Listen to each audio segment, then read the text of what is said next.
Platform पर आपका स्वागत है। आज हम डीएलएड द्वितीय सेमेस्टर प्रथम प्रश्न पत्र वर्तमान भारतीय समाज एवं प्रारंभिक शिक्षा के अंतर्गत टॉपिक के रूप में है शिक्षा का उद्देश्य के विषय में आज हमको अध्ययन करना है। सबसे पहले उद्देश्य को जान लेते हैं। शिक्षा के उद्देश्य को जान सकेंगे, यानी कि शिक्षा को हमारे जीवन में क्या उद्देश्य है उसके विषय में आज हमको अध्ययन करना है। सबसे पहले शिक्षा की जो उद्देश्य है उसके अर्थ को समझ लेते हैं। उसका अर्थ क्या होता है, उद्देश्य का अर्थ क्या होता है। तो उद्देश्य शब्द संस्कृत भाषा के उत धनदिश धनड़यत से निर्मित है, जिसका अर्थ है दिशा दिखाना। दिशा दिखाना हमको किस दिशा में, जैसे हमको बोला जाए कि आप दक्षिण दिशा में जाइए, तो मेरा उद्देश्य क्या है, दक्षिण दिशा में जाना, और वो दिशा मुझे पता भी है तो मैं दक्षिण दिशा में जाना शुरू कर देता हूँ। यह मेरा उद्देश्य है। तो उद्देश्य का यही अर्थ है, दिशा दिखाना, ऊपर की ओर दिशा दिखाना। क्या है, ऊपर की ओर, यानी कि निरंतर शिक्षा आगे की ओर बढ़ने के लिए हमें सिखाता है, यह उसका उद्देश्य है। एक विद्वान है जिनका नाम है सीबी गुड महोदय के अनुसार वह शिक्षा के उद्देश्य की परिभाषा बताए हैं। वे साध मतलब उद्देश्य जिसकी ओर प्रयास या कार्य निर्धारित होते हैं, यानी साध उद्देश्य कि हमको क्या करना है, किधर जाना है, ऊपर जाना है कि नीचे जाना है, यह वह निर्धारित करते हैं। यह तो हुआ उद्देश्य का अर्थ।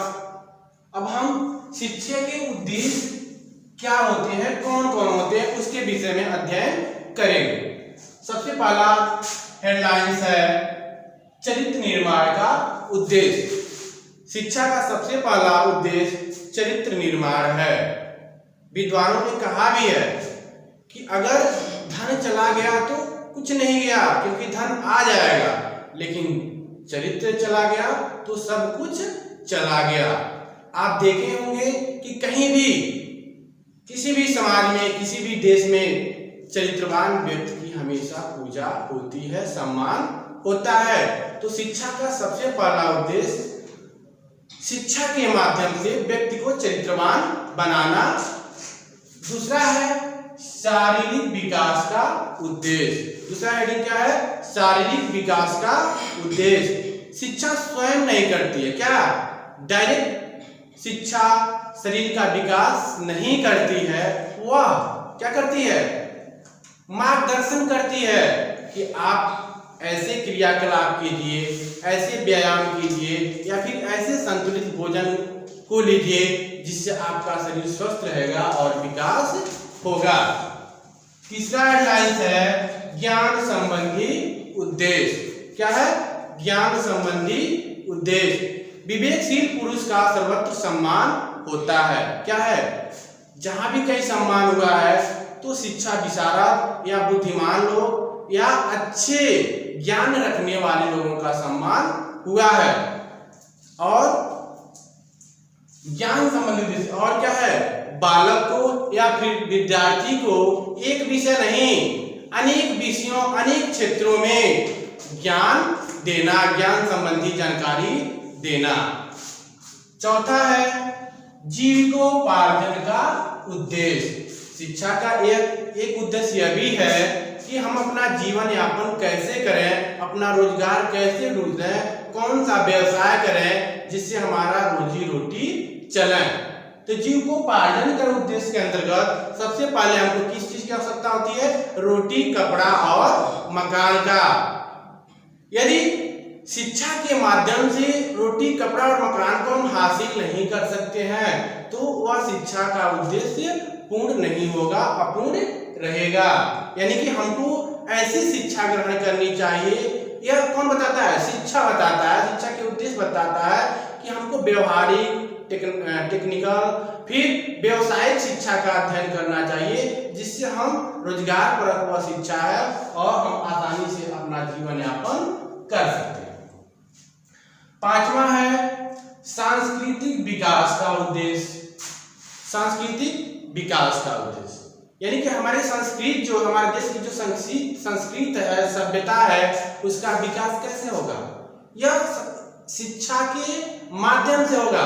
हमारे पूर्वज, हमारे बाप दादा के समय में संस्कृत क्या थी, सभ्यता क्या थी, उसके विषय में मुझे नहीं पता होता, लेकिन शिक्षा के होने के वजह से उन संस्कृत और सभ्यता को लिपिबद्ध होने के कारण आज हम जान जाते हैं कि उस समय की संस्कृत सभ्यता क्या थी और आज की संस्कृत सभ्यता क्या है।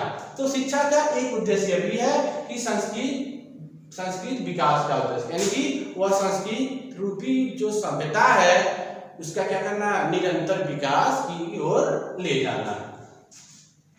छठवां है नागरिकता का उद्देश्य। क्या है? नागरिकता का उद्देश्य यानी कि हम भारत के निवासी हैं तो हमें संविधान द्वारा नागरिकता प्रदान किया गया है। उसके बदले हमें कुछ कर्तव्यों का निर्वहन करना होता है और कुछ हमको अधिकार भी मिला है।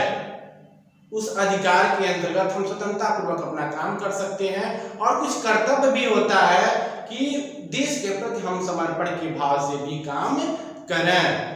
सब बातों की जानकारी करना नागरिकता के शिक्षा के अंतर्गत आता है यानी कि इसके अधिकार और कर्तव्य के बारे में जानकारी प्राप्त करना नागरिकता शिक्षा के अंतर्गत आता है। सातवां पॉइंट है अवकाश के उपयोग का उद्देश्य। अवकाश, खाली समय, छुट्टी के टाइम हम अपने समय को कैसे उपयोग में लाएं, काम में लाएं, ये हमें कौन बताता है? शिक्षा के उद्देश्य बताता है। यानी शिक्षा के उद्देश्य यह बताता है कि अगर बालक खाली समय में निरंतर बैठा हुआ है तो उसे कुछ ऐसा काम दिया जाए, सृजनात्मक रचनात्मक प्रशिक्षण देना चाहिए कि वह खाली समय का उपयोग कर सकें। साथ साथ उसे नृत्य का भी प्रशिक्षण देना चाहिए, संगीत का भी प्रशिक्षण देना चाहिए और कला का भी प्रशिक्षण देना चाहिए। आठवां पॉइंट है आत्म अनुभूति का उद्देश्य। आत्म, अपने अंदर की जो अनुभूति है, जो गुण है, उसका भी विकास कौन करता है? शिक्षा का उद्देश्य यानी कि हमारे अंदर कौन गुण है, कौन गुण सही है, इसके बारे में हमको कैसे पता चलेगा? आत्म अनुभूति का माध्यम से पता चलेगा। और क्या है?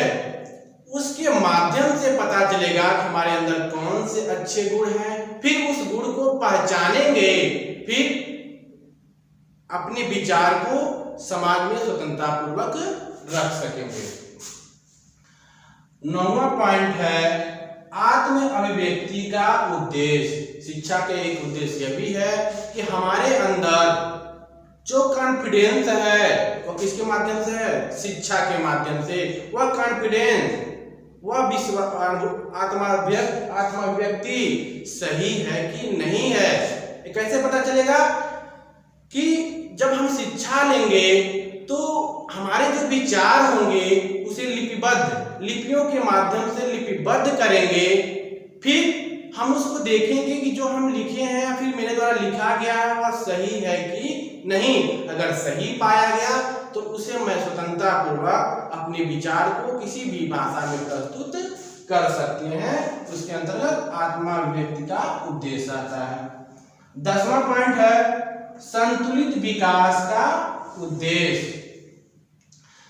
शिक्षा का उद्देश्य यह भी है कि वह किसी एक पक्ष का विकास नहीं करती है, अर्थात मानसिक रूप से, नैतिक रूप से, शारीरिक रूप से, भावात्मक रूप से, अर्थात व्यक्ति का चतुर्मुखी सर्वांगीण विकास संतुलित रूप से विकास करती है। कौन करती है?